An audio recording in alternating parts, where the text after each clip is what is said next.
الحمد لله وكفى وسلام على عباده الذين اصطفى أما بعد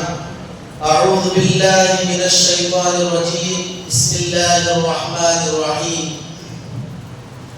سبحان الذي أسرى بعبده ليلا من المسجد الحرام إلى المسجد الأقصى الذي باركنا حوله لنريه من آياتنا إنه هو السميع البصير صدق الله العظيم.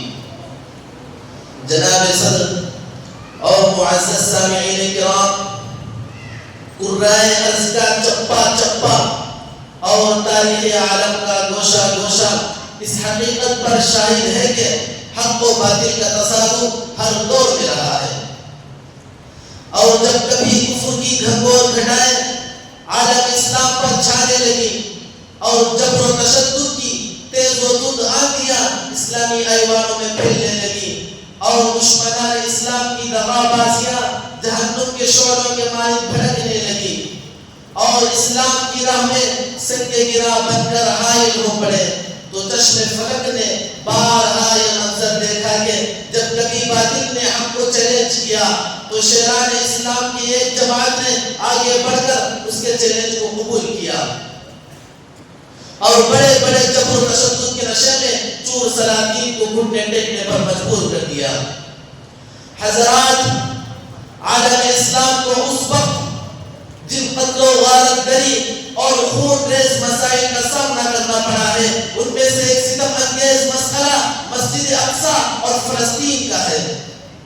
جس کی تاریخ ابتدائے آفرینٹ سے لے کر آج تک ظالموں، جابروں، سرکش یہود و نصارہ کی در اندازی اور دہشت گردی کے خون آثار تلواروں سے لہو لہان ہے۔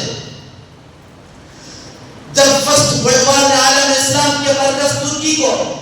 اس طرح تہ و بالا کیا کہ اس کی وسیع و عریض مملکت کے ٹکڑے ٹکڑے ہوتے چلے گئے، سرزمین شام و عراق و حجاز اس کے قبضے سے نکل گئی، فلسطین میں برطانیہ کی سازشوں کا راستہ ہموار ہو گیا، اور پھر جس خطے کی ایک انچ زمین دینے کے لیے بھی سلطان ترکی تیار نہ تھے، اس کے چپے چپے پر دوسری جنگ عظیم کے اختتام تک صہیونیت نے قبضہ کر لیا، اور 16ویں صدی عیسوی ہی سے جو مسلمانوں کی ہوا اکھڑی تھی اس کو سنبھالنا مشکل ہوتا چلا گیا۔ بہرحال قضیہ فلسطین ایک ناسور بن گیا ہے۔ حضرات، عرض مقدس کی پاسبانی کی خاطر مجاہدان اسلام اور سرفروشان خیر الانام نے جتنا خون بہایا ہے، تاریخ میں اس کی مثال بہت کم ملتی ہے، اور آج بھی وہ خون کا دریا ایسا جاری ہے کہ محبان مسجد اقصی کو اس سے سبکدوشی کی راہ اختیار کرنے پر مجبور کر رہا ہے۔ دنیا میں 1948 سے قبل کسی یہودی مملکت کا وجود نہ تھا، اور پھر 1948 میں مسلمانان عالم کے قلوب پر خنجر گھونپ کر صفائی و درندگی کے بازار کو گرم کر کے ارض فلسطین پر غاصبانہ قبضہ کرتے ہوئے اس یہودی ملک اسرائیل کا اعلان کر دیا گیا، اور مسلمانان عالم کو اس پروپیگنڈے کا شکار بنایا کہ مسجد اقصی کا مسئلہ صرف اور صرف فلسطینیوں کا مسئلہ ہے، یا مسجد اقصی کا مسئلہ علاقائی مسئلہ ہے، یا مسجد اقصی کا مسئلہ صرف اور صرف عربوں کا مسئلہ ہے۔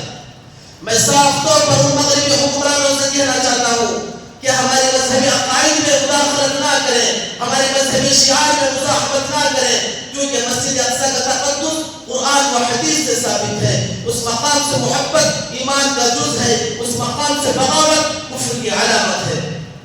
یہی وہ متبرک دھرتی ہے جو مسلمانوں کا قبلہ اول ہے، یہی وہ سرزمین ہے جو انبیاء علیہ السلام کا مسکن و مدفن ہے۔ عالم اسلام کے غیور فرزندوں، آج مسجد اقصی کا مسئلہ اور فلسطین کا مسئلہ پوری امت کا سب سے بڑا مسئلہ بن چکا ہے۔ جسم کا وہ کون سا حصہ تھا جو زخمی نہ تھا، اور مزید مسجد اقصی کو اسرائیل کا دارالحکومت قرار دینے کے اعلان نے ایک اور نئے ناسور کا اضافہ کر دیا ہے، اور اب صورتحال یہ ہے کہ وہاں ظالموں جابروں نے معصوم فلسطینیوں پر ظلم و ستم کے پہاڑ توڑ رکھے ہیں، ضرب و قتل اور کشت و خون کا وہ انسانیت زور ادا کر رہے ہیں جن کے محض تصور سے ہی جسم کا روما روما کام پڑتا ہے کہ وہاں زندگی کی جگہ موت سلامتی کی جگہ اضطراب و بے چینی، نغمہ نشاد کی جگہ فغاں ماتم، زمزمہ سجی کی جگہ نوحہ خانی، آب حیات کی جگہ زہر حلالی، بستیوں کی جگہ قبریں، تمدنی و رعنائی و رنگینی اور گلستانی میں ہر طرف اتصال ہے، اور ایسا خوفناک منظر ہے کہ میدان میں ہر طرف خاک و خون سے آلودہ لاشیں تڑپتی دکھائی دے رہی ہیں۔ مسلمانوں، کیا تمہارے زمین کو جھنجھوڑنے کے لیے مسلمانان فلسطین پہ یہ گزرتا ستم کافی نہیں ہے؟ اور تمہارے جذبہ جہاد اور شوق شہادت کو باقی رکھنے کے لیے یہ مسجد اقصی میں ہو رہی بے حرمتی کافی نہیں ہے؟ اخبارات کا کوئی دن ایسا نہیں گزرتا جس میں کفن میں ملبوس فلسطینی شہداء ظالموں کی بربریت اور مسلمانان عالم کی غفلت پر شکوہ نہ کر رہی ہو۔ کوئی دن ایسا نہیں گزرتا جس میں خون میں ڈوبے معصوم بچوں کی آہیں مسلم قوم کو نہ جگا رہی ہو، ماں و بہنوں کی عصمت بچاؤ کی چیزیں کانوں سے نہ ٹکراتی ہو، مگر قربان جائے ان فدائیان مسجد اقصی پر کہ اس ظلم و ستم کے انتہا کے باوجود ان کے دلوں سے شوق شہادت نہیں نکلتا، ان کے دلوں سے جذبہ جہاد نہیں نکلتا، اور وہ اس لیے کہ انہوں نے اسلام کا دامن تھاما ہے، محمد عربی کا کلمہ پڑھا ہے، اور یہ وہ دامن ہے جو مسلمانوں کو ہر چیز قربان کرنے کی صلاحیت عطا کرتا ہے۔ مسلمانوں، غفلت سے بیدار ہو جاؤ، مسجد اقصی اور اس کی حفاظت کے لیے تن من دھن کی قربانی دینے والے فلسطینی تمہاری غیرت کو للکار رہے ہیں کہ تم وقت کے سلطان صلاح الدین ایوبی بن جاؤ، وقت کے طارق بن زیاد بن جاؤ، وقت کے محمد بن قاسم بن جاؤ، وقت کے محمود غزنوی بن جاؤ، اور محمود غزنوی کی غیرت، محمد بن قاسم کا عزم، صلاح الدین ایوبی کی ایمانی فراست سے سرشار ہو کر مسجد اقصی اور فلسطینی مظلوم و معصوم بہن بیٹیوں کی حفاظت کے لیے اٹھ کھڑے ہو جاؤ اور ظالموں کی پنجوں کو مروڑ دو۔ آخر میں دعا کرتا ہوں کہ اللہ تعالیٰ مسجد اقصی کو فلسطینی مظلوم معصوم بہن بیٹیوں کی حفاظت فرمائے، اور آخر میں دعا کرتا ہوں کہ اللہ تعالیٰ مسجد اقصی کو صلیبیوں کے درغے سے آزاد کر دے اور فلسطین کو صلیبیوں کے قبضے سے رہا کر دے، اور پھر سے کوئی صلاح الدین ایوبی پیدا کر دے۔ بس انہی چند باتوں پر اپنی تقریر کو شعر کے ساتھ ختم کرتا ہوں۔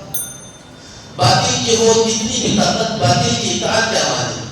باطل کی ہو کتنی بھی طاقت، باطل کی اطاعت کیا مانے؟ ایمان پہ فدا ہو جاتے ہیں جو صاحب ایمان ہوتے ہیں۔ وآخر دعوانا الحمدللہ۔